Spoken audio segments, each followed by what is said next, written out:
Good morning. How are you guys doing? Give me just a second and I am going to pull up the screen. I am so sorry I was running late this morning. Babysitter came a little bit late and so I had to get the kids squared away. But let's finish up chapter number 14 today. There are two chapters that I am going to do. The DNA chapter, because that one is the longest one. I'm going to probably do that one next week. I'm going to put up some quizzes and stuff today for you to study for your exam um, and everything. And I started opening up the concept map. So go ahead and start doing those and everything. You can do that. This will be for the next test. As far as chapters 15 through 20, they will be included on the final exam. What I am going to do with that is that I'm not going to give you a test on it, but you will have quizzes on that. Also, I think I left open for like 3 more discussions. So to make sure you guys have some extra points. So I'm going to put questions up for you guys to discuss. So it's going to be 3 more discussions and then all of your quizzes and mind maps for all 20 chapters in the book. So that's what you guys have left. And then I'll be putting together a study guide for the final. So that you guys can actually do that. The final we have is going to be 2 parts, a part 1 and part 2. And I know I wanted to do your projects for, what is that? The recreating a crime scene. So I'm going to put together, I'll probably just have you guys do a write-up on that. Or put together one. It's just because we are in, that's going to be really hard to do, and I understand that. So I'll probably have you guys probably analyze another crime scene or something like that. So I'll probably give you an assignment that instead of recreating the crime scene is really describing a crime scene in detail. Because I know since we can't, a lot of people are probably working and can't get this stuff to actually recreate it. We'll probably do one that is pretty much that you write one up, because I know it's going to be kind of difficult to recreate a crime scene. So this is the last chapter. You guys will have a test on Monday. What I'm going to do is probably open the test up late Sunday night, early Monday morning, so the test will be open, so that you guys can go ahead and start on it. And then it'll close possibly Monday night or either Tuesday at midday. So it'll be open for a good bit. It's still going to be timed and everything, 50 questions on the exam. And then, like I said, all the quizzes and everything, I'll give you guys a study guide to what questions are going to be on the final exam. So I'm going to be getting all of that together for you guys. Okay, let's finish up chapter 14, and that will be what we do for the rest of today. Okay, so where we left off at in chapter 14 is the origin of spectra. Make my screen a little bit. All right, so where we left off at is the origin of spectra. Now you have absorption of light caused by atom, and it caused that electron, if you remember, to jump into a higher orbital. Now, what actually happens is basically you have electrons be at what we call a ground state or ground level. Now, when it's at ground level, what happens is it has a certain energy. So think about it. If you got water that is on the stove and you're boiling water for some noodles, what you do is, what happens is, the water just like being at room temperature, but when you put heat to it, what happens is the water starts to move, and the water start to move, and then it start boiling. You start seeing bubbles. That's water actually changing phases. What happens is the same thing happens with the atoms, even on that scale. They moving up to another orbital. And what happens is once it goes up to that next energy level in that next energy orbital, what happens is they're going to want to come back down. They want to go back to rest. And when they come back down, they're going to give off light. And so that's what it is.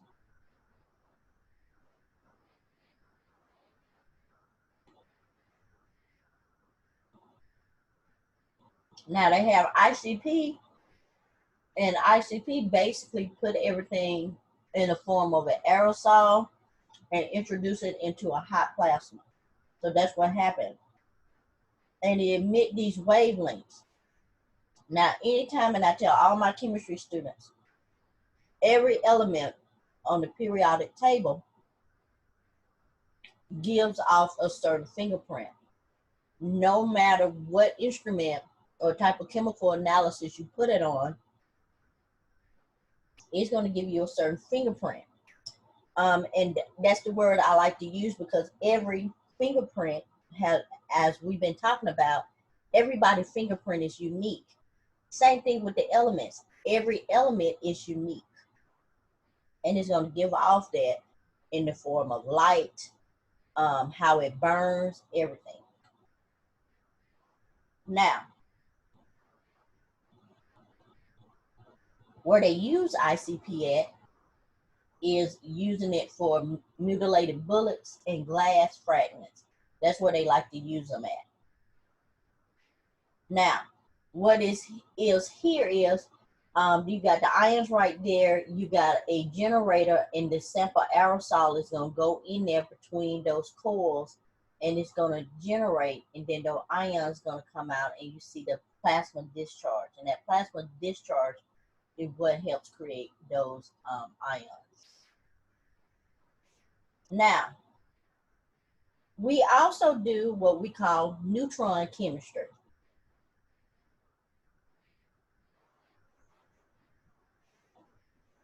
Now, neutron chemistry, it deals with what goes on in the nucleus of an atom, and we call it nuclear chemistry. Now, the same thing here, we're starting to use nuclear chemistry to identify the elements as well. So that's what happens.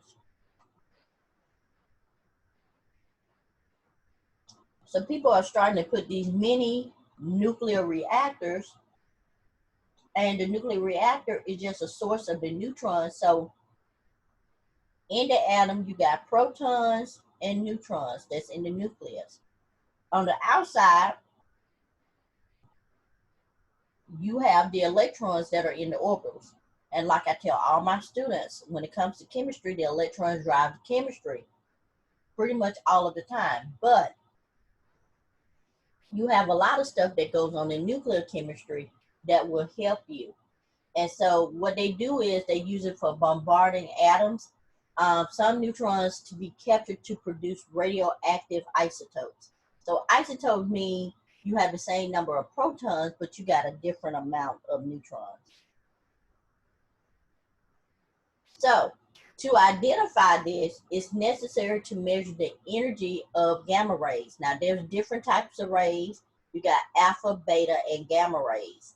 Now, when it comes to alpha rays or alpha decay, it gives off like helium and everything. When it comes to beta, it adds an electron to it. Gamma is really the most dangerous of all of them.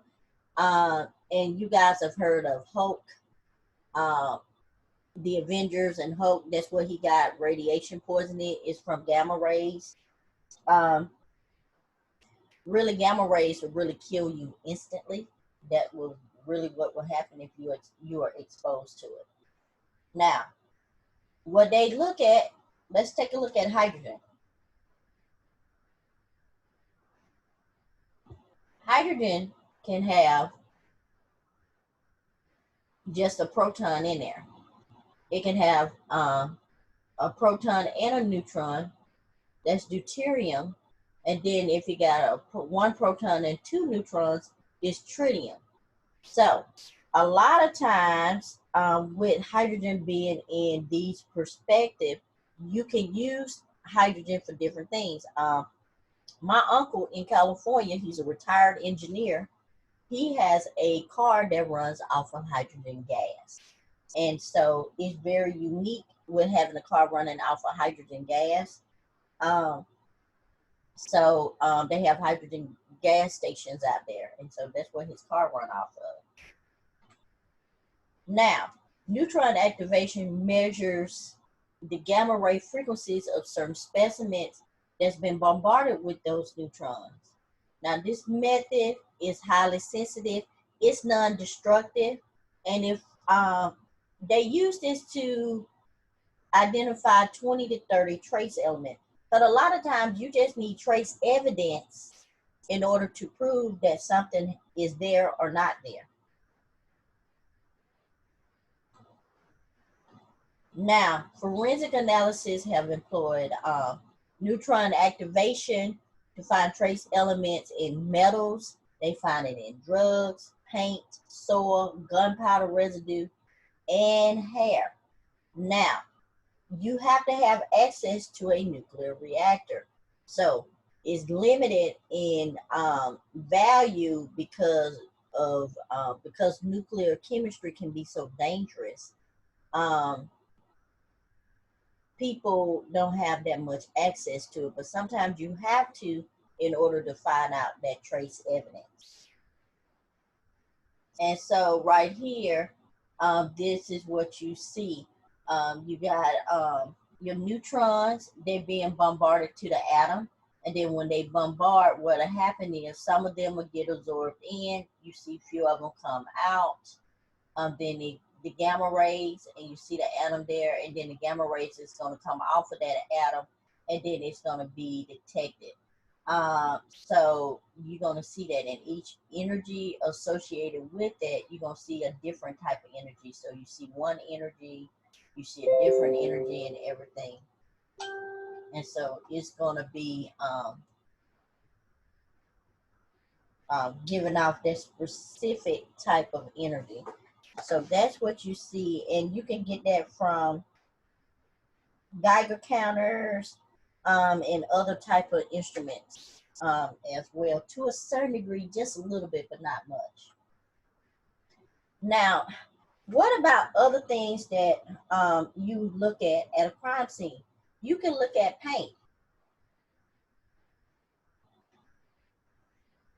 There's one thing that when it comes to car accidents, a lot of people see a hit and run or anything like that. When you hit a door of a car or any type of vehicle, sometimes the paint will chip off.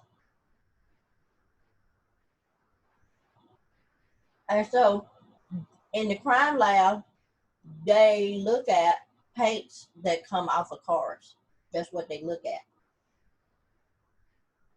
And so when paint is spread onto a surface, it dries into a hard film, and it got pigments and additives in there, and you can identify what type of paint it is. Now, I have 4 patents with a chemical company that deals with automobile paints. And I have made a surfacer and base coats. That's what I made. Those are my patents are for. And so it's a variety of coatings that are in there. But each manufacturer, or each what we call OEM, has a specific way that they put it on there. It's very specific to each one of them. And you can find out that in certain databases. Now, it's so much, they look at it under a microscope when it comes to paint chips. It's so many, it just, how I should put it, it's just so many of them out there. Like I said, I have 4 patents on that. People that I work with have like 30 and 40 patents on different color paints. You have to really know the specimens. You got to compare under a microscope. You look at color, the texture, the color layer sequence. All of that goes into that. Because if you don't put the layers right, the colors will come out differently. And so there's methods for paint comparison, and you look at it under a microscope. And even there, when I was working for this company out of Chicago, we had to use a microscope to look at the paints and how they chip. Now, if they have a really complex layer structure, they can be individualized too. And that's what I'm saying. You can have methods for really comparing the paints.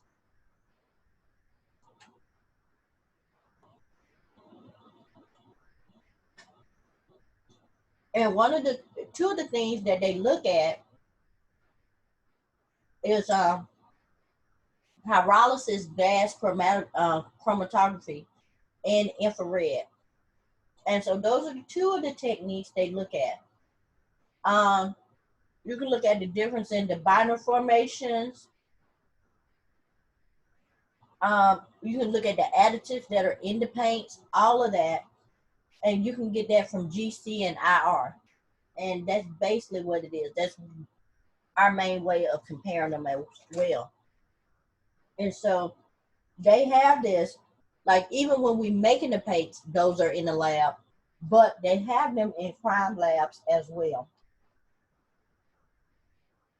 So what happens with a pyrolysis gas chromatograph? Basically with pyrolysis, that just means fire. They just gonna burn it up. That's what they're gonna do.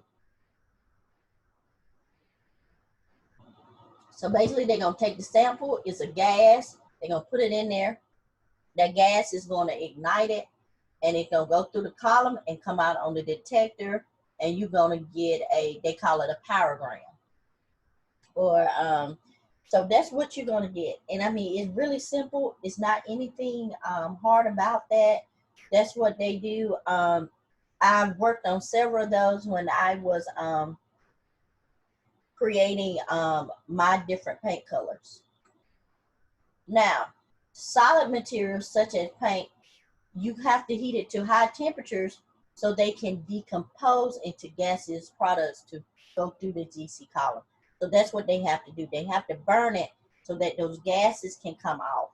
So that's what they have to do. Now, what they do is, crime labs, they have to identify the make and model of a car. And sometimes they only have the paint chip to go on, or paint, a smudge mark off another car, especially in hit and runs. And they use color charts for automobile finishes, or they call the PDQ database. Now, so these are paint pyrograms of acrylic enamel paints. You got one from a Ford model car and one from a Chrysler model. And I know you guys are going like, they look about the same. They are really, really different. How they start off, some of the peaks, especially right there at one of them has a peak that is a little bit more pronounced and spread versus the one for the Ford model. So you have to be able to study those, because it's just subtle differences that really tells the paints apart. So paint chips, they are found near or on persons or objects that is involved in hit and run. when the transfer, because that's what happened, the paint transfer. Uncontaminated reference paint must also be collected from an undamaged area of the car that is close to proximity of the damaged area.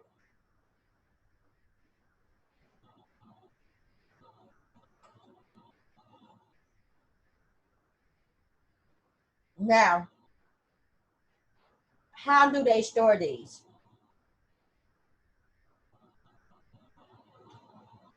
They put them in plastic vials. You guys have seen them in the lab with, in the classroom with me.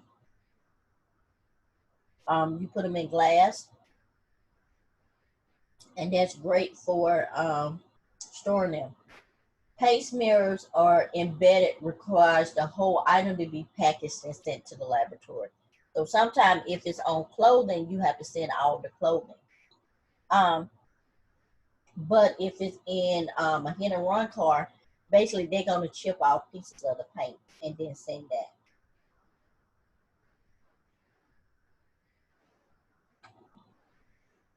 Now, tools used to gain entry into buildings or safes often contain trace amount of paint.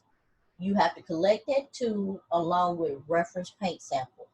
So even if somebody is trying to, for say, break into your house, um, whatever they use, it will transfer. You will have trace amount of transfer. So you have to collect the tool as well. Now, the last part of this I'm going to talk about is soil samples. And now with soil samples, they are evidence that rests with prevalence at crime scene, and it is, and what happens is soil can be transferred between the scene and the criminal. And soils, they have to look at gross appearance, they look at density. When they go take them into the lab, they look at basically what is how shall I put that? What minerals are in there? What minerals are in the soil? That's why they use nuclear chemistry when it comes to soil samples as well. Is because they're trying to figure out what is in the soil. So they want to look at what's in the soil. How do we examine it? So they look at the appearance of it, but they do a side-by-side comparison of color, texture, and they look for things that differentiate it from different locations. The sand from the beach in Dolphin Island is different from the sand at the beach in Orange Beach. There are some differences there. So, so they have to look at and try to distinguish that. So, because there's certain marshes, there's certain things, there's certain minerals that are in, let's just say, in the bayou of Louisiana versus here in the Mobile Delta. So they look at different things like that. They have forensic geologists. They characterize and compare the mineral contents of soils, considering the vast variety of minerals and rocks, artificial debris in the soil. You got a forensic geologist is presented with many points of comparison between two or more specimens. How do you collect samples?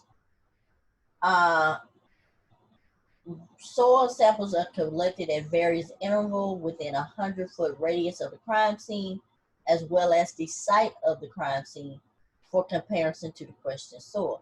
If soil is found on the suspect, the shoe, or the garment, it's not removed.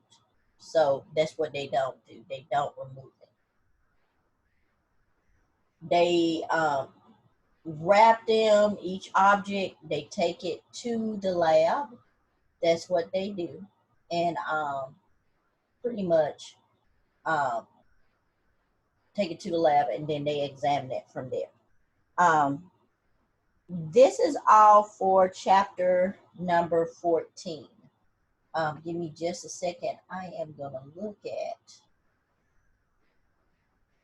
chapter 15 real quick. Actually, wait a minute. I'm gonna stop that share for just a second, and I'm gonna pull up chapter.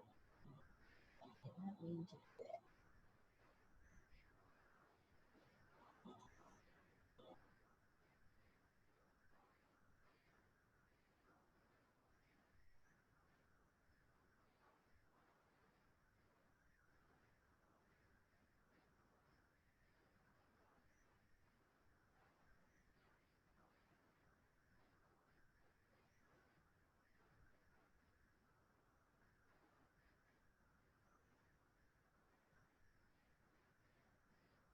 I'm just taking a look at different chapters to see which ones are really long. So chapter 16 and chapter 19 um, are pretty long chapters. Chapter 16 is a really long chapter. So I'm going to probably do that one next week. Um, I'm going to start on 15 and finish it, but 16 and I know 18 is really short and 20 is really short. So I'm just taking a look at all of the chapters right now, what we have left. Some of these, um,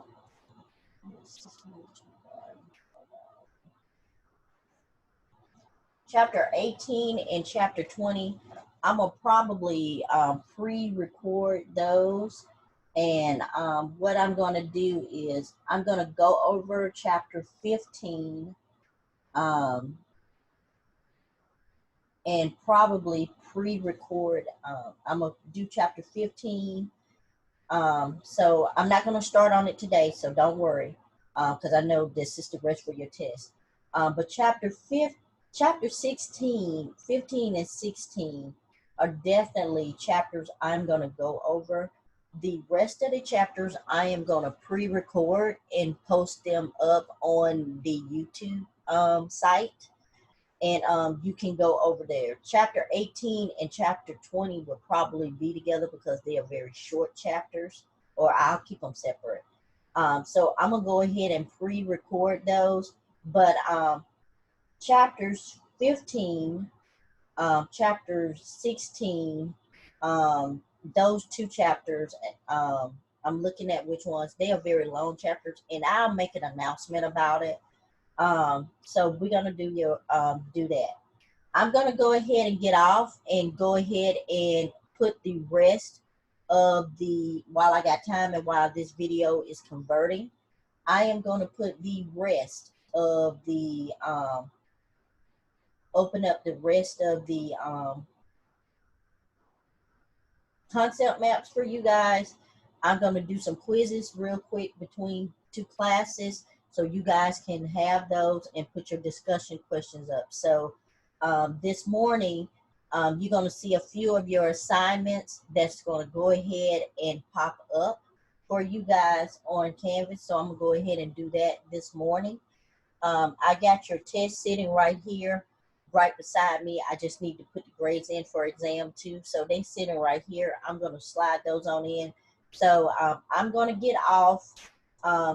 What we're going to do on Monday, you're going to have your exam.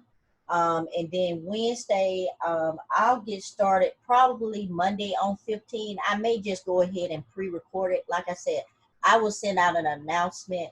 But next Wednesday, definitely, I will be doing chapter 16 because it is a long chapter. So I'm going to go ahead and do that one. And then the rest of them, I'll probably go ahead and pre-record whichever ones that I will do. I'll let you know which ones I have recorded in an announcement. And then I'll put those on up so that you can go ahead and do your concept maps for those. So I'm going to get all of those done and put up all the quizzes and everything. So I'm going to try to work and get a good bit of that stuff put into Canvas this morning, so you guys can go ahead and be working on that. You guys have a good weekend. Like I said, I'll put up the quizzes. If you got any questions, let me know. I will try to get back to you guys on Monday. Even if I come on for a short period of time, I'll let you know, guys, know what's going on for the rest of the semester, your study guides and all of that. Test on Monday. Go ahead and start studying. You guys have a good one. And I will talk with you guys later.